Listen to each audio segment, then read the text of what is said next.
नियमित पूजा पाठ करने से न केवल मानसिक शांति मिलती है, बल्कि पूरे घर में सकारात्मक ऊर्जा भी व्याप्त हो जाती है।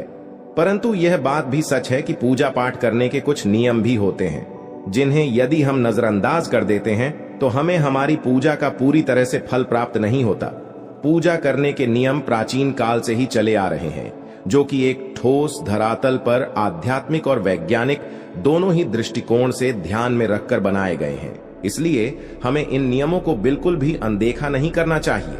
ऐसा ही एक महत्वपूर्ण नियम है घंटा नाद, यानी कि पूजा करते समय हम जब घंटी बजाते हैं, उसे बजाने के लिए शास्त्रों में कुछ नियम निर्धारित किए गए हैं। शास्त्रों में देवताओं के सामने घंटी बजाने का बहुत अधिक महत्व बताया गया है, जिसे हम इस कृष्ण श्लोक के द्वारा समझ सकते हैं। आगम अर्थम तु देवानाम, गमन अर्थम तु राक्षसाम, घन्नत्ता रावम, करोम्य अदो देवता आह्वाना लांछनम।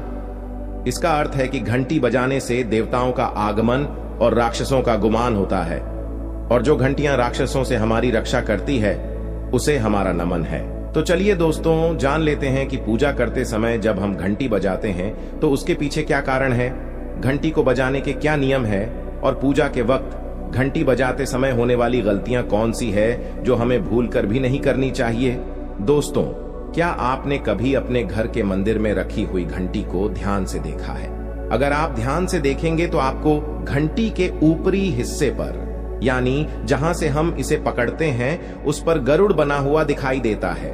अंततः घर पर जो हम घंटी इस्तेमाल करते हैं उसे गरुड़ घंटी कहा जाता है। पूजा करते समय गरुड़ घंटी का उपयोग भगवान को आमंत्रित करने, अर्थात भगवान का आवाहन करने के लिए किया जाता है, जिससे एक सुंदर ध्वनि से भगवान का आवाहन करने का आभास होता है। जब हम विधि विधान से पूजा करते हैं तो उसमें घंटी का उपयोग अवश्य रूप से करते हैं।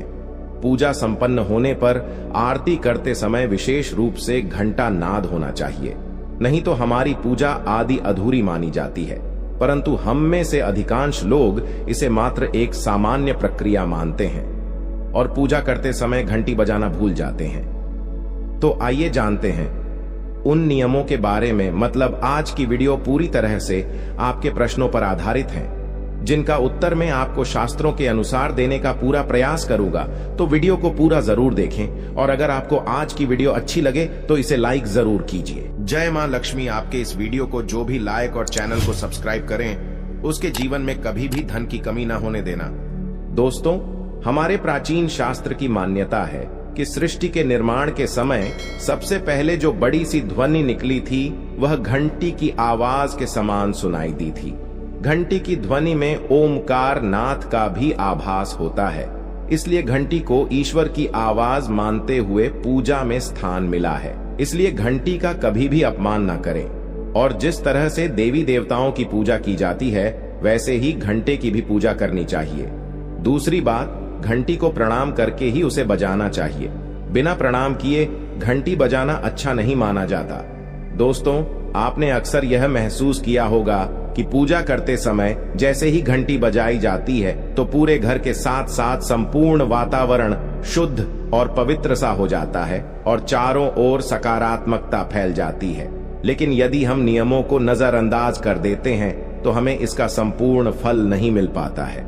दोस्तों, अधिकतर लोग पूजा संपन्न होने पर केवल आरती के समय ही घंटी बजाते हैं, लेकिन यह भी ध्यान रखें कि भगवान को जल अर्पण करते समय, धूप दीप लगाते समय, नैवेद्य अर्पण करते समय घंटा नाद करना चाहिए। ऐसा करने से हमारी पूजा संपन्न मानी जाती है।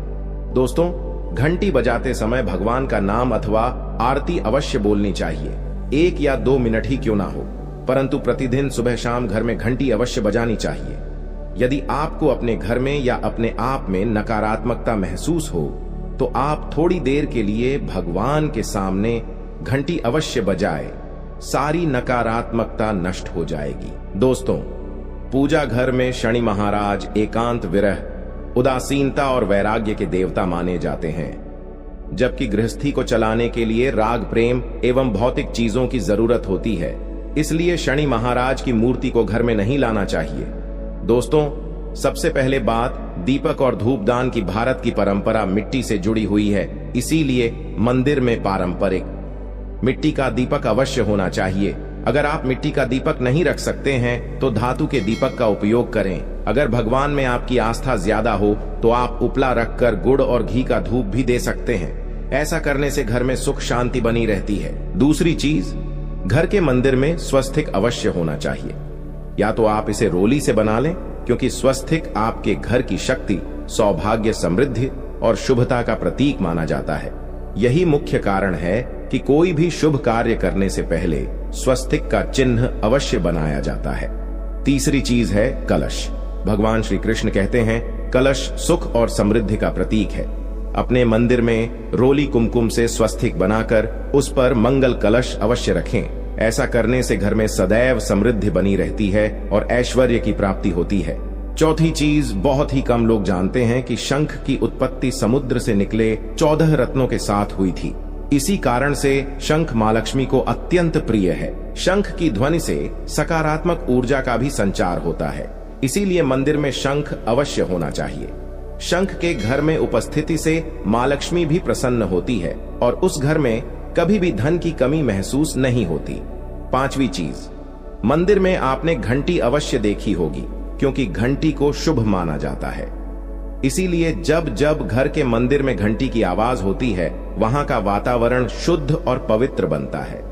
जिस घर में पूजा के दौरान घंटी बजाई जाती है, उस घर के आसपास की सभी नकारात्मक शक्तियां दूर हो जाती हैं और साथ ही सुख समृद्धि के द्वार खुलने लगते हैं। तो यह हैं वे वस्तुएं जिन्हें घर के मंदिर में जरूर रखनी चाहिए। आइए अब जान लेते हैं कि घर के मंदिर में कौन सी चीजें कभी नहीं रखनी चाहिए।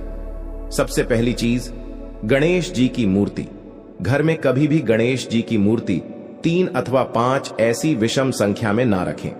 अपने मंदिर में गणेश जी की केवल 2 मूर्तियां रखें, इसे शुभ माना जाता है। अगर आप अपने मंगल की कामना करते हैं तो गणेश जी की मूर्ति मुख्य द्वार पर अंदर की तरफ मुख करके लगा ले। कई लोग ये गलती करते हैं कि मुख्य द्वार पर गणेश जी की मूर्ति बाहर की ओर मुख करके लगा देते हैं, जिससे उन्हें काफी नुकसान का सामना करना पड़ता है। अगर आप चाहे तो मुख्य द्वार के दोनों ओर लगा दें या फिर मुख्य द्वार के अंदर की ओर लगाइए, लेकिन बाहर की ओर कभी भी नहीं लगानी चाहिए। दूसरी चीज, टूटे हुए चावल। अपने मंदिर में कभी भी टूटे हुए चावल ना रखें।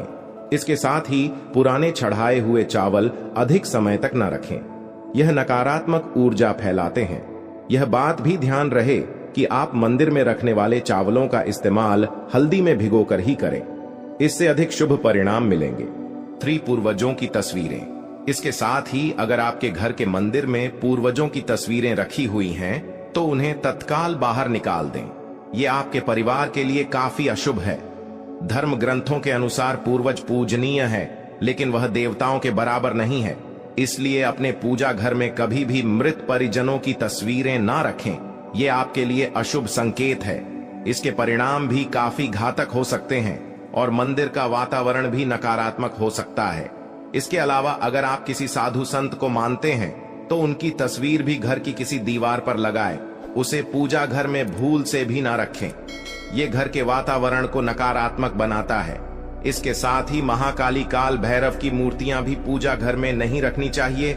और हाँ दोस्तों, ध्यान रहे कि मां लक्ष्मी के खड़े स्वरूप की पूजा मत कीजिएगा, क्योंकि मां लक्ष्मी हमेशा बैठी हुई मुद्रा में होती है, इसलिए उनके बैठे हुए स्वरूप को ही पूजना सही है। चलिए दोस्तों, अब हम आपको बताते हैं उन अति महत्वपूर्ण चीजों के बारे में जो आपके पूजा घर में होनी ही चाहिए। धर्म ग्रंथों में इन चीजों को अत्यधिक पवित्र और खुशहाली के साथ साथ समृद्धि का प्रतीक माना गया है। ये चीजें आपको खुशियों की चौखट पर खड़ा करती है, इसलिए ये आपके मंदिर में होनी ही चाहिए। गंगा जल की पवित्रता के बारे में तो आप जानते ही होंगे। माँ गंगा जो हर किसी के पापों को धुल देती है, लोगों को शांति देती है। अगर आप भी अपने जीवन में सुख और शांति कायम रखना चाहते हैं तो घर के मंदिर में गंगा जल होना ही चाहिए। इसके लिए आप एक तांबे के पात्र में गंगा जल को भरकर रख सकते हैं। ये आपके परिवार में सुख शांति का प्रतीक है, जो घर की पवित्रता को भी बनाए रखता है। इसलिए कभी भी प्लास्टिक की बोतल या अपवित्र बर्तन जैसे स्टील या लोहे के बर्तनों में गंगा जल नहीं रखना चाहिए। ये अशुभ होता है। और अगर आप महालक्ष्मी को प्रसन्न करना चाहते हैं तो पूजा करते समय मां लक्ष्मी को कमल का फूल चढ़ाएं। माँ लक्ष्मी कमल के फूल पर ही विराजमान रहती है। उन्हें बेहद प्रिय होता है क्योंकि ये कीचड़ से निकलकर भी दुनिया में खूबसूरती और पवित्रता बिखेरता है। इसलिए माता लक्ष्मी की पूजा करते समय कमल का फूल जरूर चढ़ाना चाहिए। ऐसा करने से कई गुना लाभ आपको मिलेगा।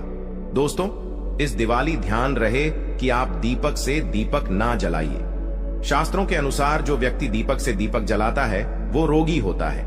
ऐसा करने से रोग भी परिवार में पनपते हैं। इसलिए कभी भी दीपक से दीपक नहीं जलाना चाहिए। साथ ही मंदिर में एक घी का और एक तेल का दीपक जरूर जलाइए। ये आपको समृद्धि देगा। घी का दीपक दाईं तरफ और तेल का दीपक बाईं तरफ जलाने से समृद्धि बरकरार रहती है। इसके अलावा घंटा, धूपदानी, गंगा जल जैसी चीजों को बाईं तरफ रखना शुभ होता है।